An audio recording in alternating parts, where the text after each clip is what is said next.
Grabitet dhe vritet në mënyrë makabre një taksis në Kavaj. Gjithçka ka nisur rreth orës 10 të së mërkurës në vendqëndrimin e taksive pranë spitalit të Kavajës, kur 65 vjeçari Idris Kariqi u mor nga një klient për ta transportuar deri në fshatin Greth, rreth 22 kilometër larg. Në mbrëmje, pasi ai nuk është kthyer në banesë, familjarët e Kariqit kanë denoncuar në polici, e cila nisi hetimet për ngjarjen, për të zbuluar vetëm në orët e para të mëngjesit të kësaj të premteje trupin e pajet të taksistit në një pyll të zonës. Krimi është pranuar nga 24 vjeçari Musa Saraçi, i njohur si narkoman, tashmë i vënë në pranga. Pas identifikimit nga blut e Kavajës, Saraçi ka rrëfyer se donte vetëm t'i grabisje taksistit paratë që mbante me vete, që sipas familjarëve kanë qenë 2000 lekë të reja, pasi e ka qelluar disa herë me thik në pyll. 24 vjeçari i ka marrë taksistit edhe sendet personale dhe automjetin. Burimet të policisë sqarojnë se gjatë lëvizjes, automjeti ka rënë në një kanal. Pas kësaj, 24 vjeçari ka kontaktuar një banor të fshatit Greth, pronari një pike grumbullimi automjetesh, të cilit i ka shitur taksin për vetëm 30.000 lekë të reja.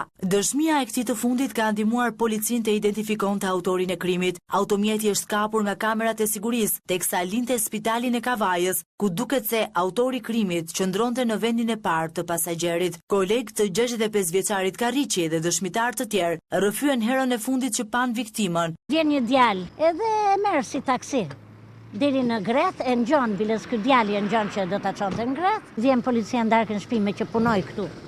Kjo shes robe. Punëtor, hallëxhi, ishte në kemp me fjalë me gjokshëm, i pshmushëm ka qenë. Si ditë e sapin. Edhe punon taksi. Idris Kariqi, baba i 2 vajzave, jetonte vetëm me bashkëshorten në qytetin e Kavajës në kushte të vështira ekonomike. Në familjen Kariqi janë hapur dyert e mortit, ndërsa nuk fshihet tronditja për këtë krim makabër. Burimet të policisë bëjnë me dije se vrasja është kryer me paramendim dhe se autori e kishte mirëmenduar gjithë skemën për krimin.